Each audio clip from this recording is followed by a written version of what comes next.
भारत माता की, भारत माता की, भारत माता की, वंदे वंदे वंदे, जय जय सीताराम। लोकप्रिय सांसद श्री रविकिशन शुक्ला जी, महापौर डॉक्टर मंगलेश कुमार श्रीवास्तव जी, भारतीय जनता पार्टी के प्रदेश के उपाध्यक्ष और विधान परिषद के सदस्य डॉक्टर धर्मेंद्र सिंह जी, माननीय विधायकगण श्री फतेह बहादुर सिंह जी, महेंद्रपाल सिंह जी, विपिन सिंह जी, प्रदीप शुक्ला जी, भारतीय जनता पार्टी के क्षेत्रीय अध्यक्ष श्री सहजानंद राय जी, जिला के अध्यक्ष युधिष्ठिर सिंह जी, महानगर अध्यक्ष राजेश गुप्ता जी, ब्लॉक प्रमुख ब्रजेश यादव जी, मत्स्य विकास निगम के अध्यक्ष श्री रमाकांत निषाद जी, पूर्वांचल विकास बोर्ड के सदस्य श्री विजय शंकर यादव जी, खेल निदेशक doctor RP Singh ji, block प्रमुख कैंपियरगंज अश्विनी जायसवाल जी, ब्लॉक प्रमुख भरोइया श्री संजय सिंह जी, पीपीगंज टाउन एरिया के अध्यक्ष लक्ष्मण विश्वकर्मा जी, गोपाल सिंह जी, पूर्व प्रमुख गोरख सिंह जी, चंद्र प्रकाश द्विवेदी जी और कालीबाड़ी के महंत श्री रविंद्र दास जी, सांसद खेलकूद प्रतिस्पर्धा में उपस्थित सभी प्रतिभागीगण, जंगल कौड़िया के सभी उपस्थित यहां के कार्यकर्ता और उपस्थित बहनों और भाइयों, सांसद खेलकूद प्रतियोगिता के लिए माननीय सांसद रविकिशन जी को और उनकी पूरी टीम के साथ साथ सभी विधायकों को हृदय से बधाई देता हूं। जिन प्रतिभागियों ने इसमें भाग लिया है उनका अभिनंदन करते हुए, जिन युवाओं ने इस प्रतिस्पर्धा में प्रमाण पत्र प्राप्त किया है उन सब के साथ साथ सभी खिलाड़ियों के प्रति अपनी उज्जवल मंगलमय भविष्य की कामना करता हूं। संयोग से आज जब सांसद खेलकूद प्रतिस्पर्धा का यहां समापन हो रहा है, आज 12 जनवरी है, राष्ट्रीय युवा दिवस, स्वामी विवेकानंद का पावन जयंती का वह दिन। पूरे देश के अंदर भारत के गौरव को वैश्विक मंच पर पहुंचाने वाले स्वामी विवेकानंद का यह पावन जयंती खेलकूद प्रतिस्पर्धा में हमारे युवाओं को एक नई प्रेरणा प्रदान कर रहा है। आप याद करिए, आज से 7 साल पहले, 10 साल पहले ग्रामीण क्षेत्र में इस प्रकार का खेल इंफ्रास्ट्रक्चर की कोई कल्पना भी नहीं कर सकता था।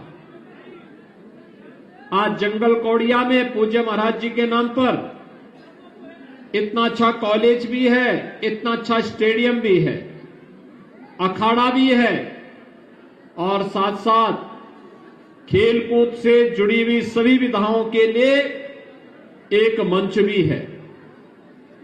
कॉलेज से जुड़े होने के साथ ही ग्रामीण क्षेत्र के हमारे खिलाड़ियों के लिए यह एक मंच भी उपलब्ध करा रहा है। तो कलाकारों के लिए यहां ऑडिटोरियम भी बना हुआ है, यानी एक साथ कई प्रकार के कार्यक्रम हो सकते हैं। सांस्कृतिक कार्यक्रम भी हो सकते हैं और सांस्कृतिक कार्यक्रम के साथ साथ खेलकूद की प्रतियोगिताओं का भी सफलतम आयोजन यहां पे आयोजित हो सकते हैं।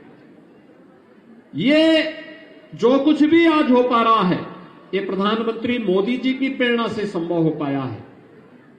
उन्होंने खेलो इंडिया खेलों के माध्यम से जो कार्यक्रम प्रारंभ किया, आज वही कार्यक्रम देश के अंदर फिट इंडिया मूवमेंट के माध्यम से, सांसद खेलकूद प्रतियोगिता के माध्यम से, अन्य तमाम प्रकार की प्रतिस्पर्धाओं के माध्यम से आगे बढ़ते बढ़ते आज वह स्थिति में पहुंचा है कि हर गांव में भी एक नई प्रतिस्पर्धा हो रही है। स्वस्थ प्रतिस्पर्धा, खेलकूद की प्रतिस्पर्धा हमेशा स्वस्थ होती है और उसको आगे बढ़ाने के लिए आज हम स्वयं भी यहां पर आए हैं। आज मैं प्रातःकालीन सत्र में लखनऊ के एपीजे अब्दुल कलाम प्राविधिक विश्वविद्यालय में था। प्रदेश भर के विश्वविद्यालय के युवा उससे जुड़े हुए थे। हमने युवाओं के साथ संवाद भी मनाया और प्रदेश भर के युवक मंगल दल और महिला मंगल दल के खिलाड़ियों का सम्मान भी किया। आप सोचिए, 80,000 युवक मंगल दल और महिला मंगल दल को प्रदेश में अब तक स्पोर्ट्स किट उपलब्ध करवाए गए हैं। सरकार की मंशा है गांव में, हर गांव में स्कूल के साथ खेल का मैदान भी हो, ओपन जिम का निर्माण भी हो, हर गांव में ग्राम पंचायत भवन का निर्माण भी हो, हर गांव के पास हर पंचायत भवन में ऑप्टिकल फाइबर के साथ हम जोड़ करके गांव की सभी प्रकार की सुविधा का लाभ गांव के नौजवानों को गांव के अंदर ही उपलब्ध करवाने का कार्य करें। आज यह सफलतापूर्वक प्रदेश के अंदर हम आगे बढ़ रहे हैं। कोई कल्पना भी नहीं कर सकता था इससे पहले कि गोरखपुर में इतना अच्छा इंफ्रास्ट्रक्चर होगा। आज गोरखपुर में फर्टिलाइजर बंद कारखाना फिर से चल गया है। एम्स, गोरखपुर में एक अंतर्राष्ट्रीय स्वास्थ्य का केंद्र भी खुल गया है। गोरखपुर को जंगल कौड़िया कैंपियरगंज से जोड़ते हुए नेपाल से जोड़ने वाला मार्ग आज 4 लेन और 6 लेन का बन रहा है। और साथ ही साथ जहां जिस प्रकार की आवश्यकता थी, कहीं इंटर कॉलेज बन रहे हैं, कहीं आईटीआई बन रहे हैं, कहीं पॉलिटेक्निक बन रहा है, कहीं औद्योगिक केंद्र बन रहे हैं, हर प्रकार की खेल जनता की और युवाओं की आवश्यकता के अनुरूप जहां गतिविधियों का आगे बढ़ाने का कार्य हो रहा है, वहीं साथ साथ शरीर को फिटनेस के लिए, शारीरिक स्वास्थ्य के लिए शारीरिक फिटनेस आवश्यक है। और शारीरिक फिटनेस के माध्यम से जो व्यक्ति शारीरिक रूप से फिट होगा वो मानसिक रूप से भी फिट होगा।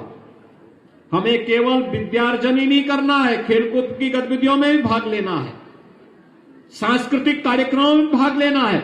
सर्वांगीण विकास का रास्ता वहीं से प्रारंभ होता है। और आज सरकार की यही मंशा है कि राष्ट्रीय स्तर की हो, अंतर्राष्ट्रीय स्तर की हो, जिस भी प्रकार की प्रतियोगिताएं हो, हमारे ग्रामीण पृष्ठभूमि से जुड़े हुए युवा उसमें अपना स्थान बनाएं।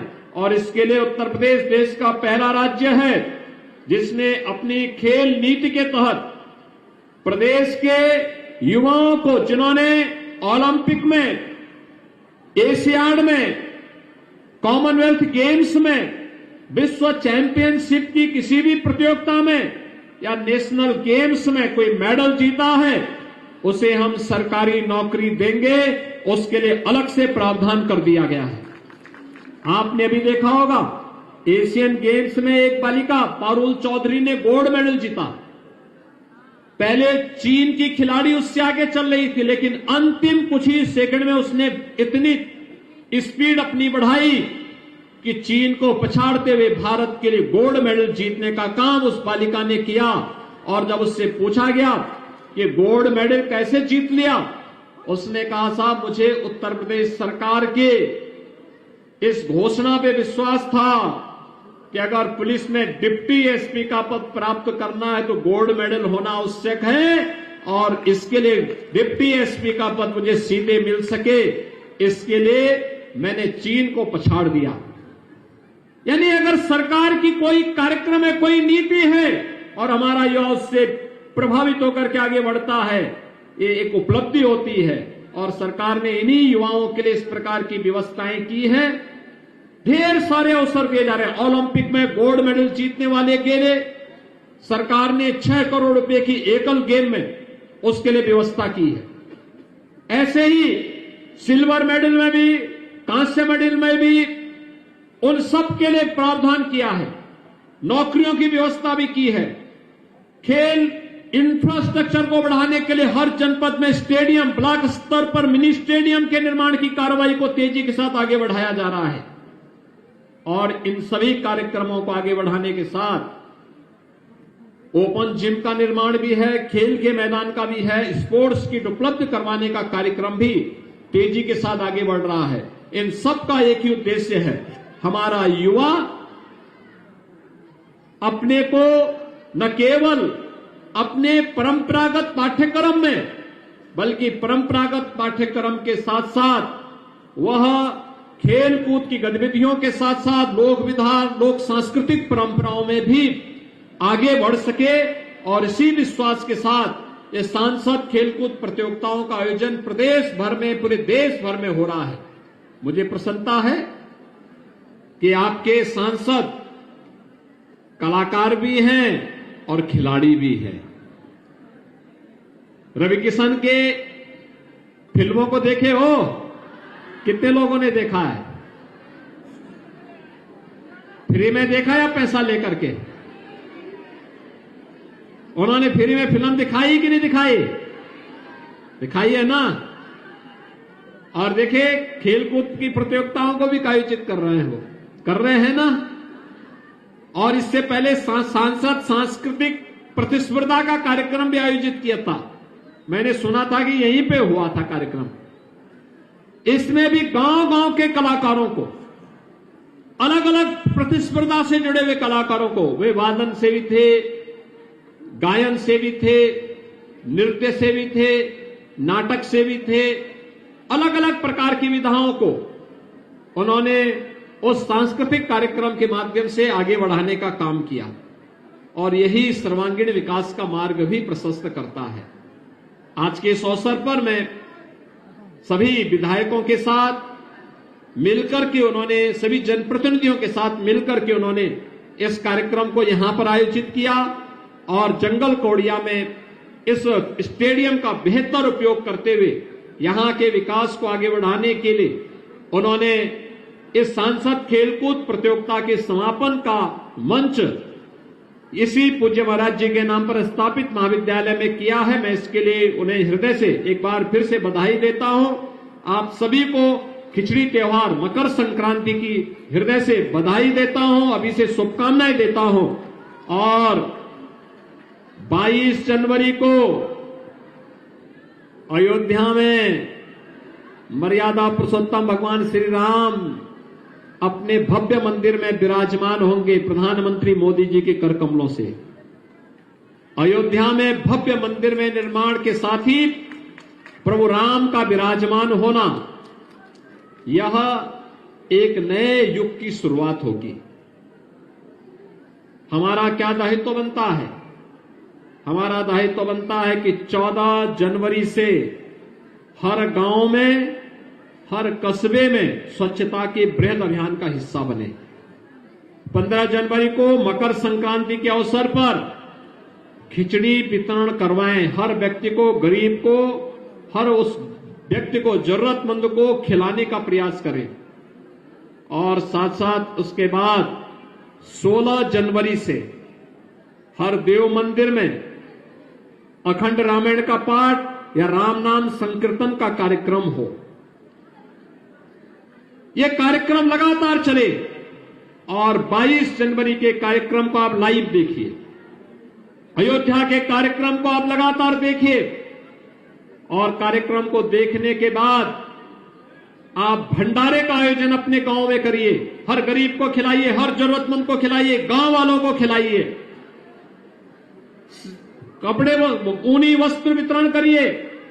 सायंकाल अपने घर में, अपने मंदिरों में, घाटों में दीपोत्सव का, राम ज्योति के उत्सव के साथ जोड़ करके दीपोत्सव का भव्य आयोजन करके नए युग की शुरुआत करिए। आप सबको अयोध्या में प्रभु राम के अपने भव्य मंदिर में विराजमान होने की इस कार्यक्रम के अवसर पर अभी से मैं हृदय से बधाई देता हूं। और जब अयोध्या में एक कार्यक्रम संपन्न होगा, उसके बाद किसी एक तिथि को अपने विधायक जी, अपने सांसद जी के साथ जुड़ाव रखिए और किसी एक तिथि के लिए हम लोग कार्यक्रम बनाएंगे कि अयोध्या में आप लोगों को दर्शन भी करवाएंगे, अयोध्या का, नई अयोध्या का दर्शन भी करवाएंगे। सभी लोग सहमत हैं? कितने लोग अयोध्या जाने के इच्छुक हैं? सभी लोग तैयार हैं ना? तो फिर उसकी तैयारी भी करेंगे। आप सब मेरे साथ बोलेंगे, जय जय सीताराम, जय जय सीताराम।